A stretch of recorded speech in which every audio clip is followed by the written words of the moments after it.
আমি মায়ের ফমাদের আলাপ আজ এসে গেছি একটা নতুন ব্লগের সাথে। সকাল সকাল ঘুম থেকে উঠি, স্নান ধান কমপ্লিট করে সকালের টিফিনটাও করে নিয়েছিলাম। আর খাওয়া দাওয়া শেষ করে নিচে নেমেই দেখি বাপি এনেছে কাঁকড়া। অনেকদিন ধরে বলছিলাম, ফাইনালি আমার আবদার রেখেছে। আর সোনাইও সকাল সকাল ওর ডিউটি পালন করতে চলে এসেছে। সোনাইয়ের সাথে কাঁকড়ার পরিচয়টা তো ঠিক এইভাবেই হয়েছিল। ও বারবার কাঁকড়ার বালতিতে উকি মারছিল। তারপরে তো এসে গিয়েছিল নতুন বৌদি।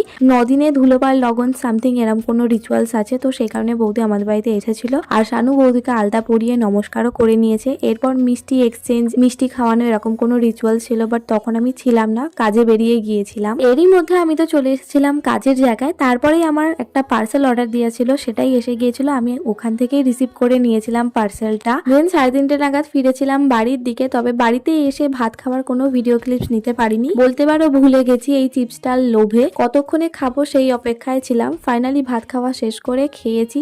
আজকের জন্য এইটুকুই রাখলাম, দেখা হচ্ছে কাল, টাটা।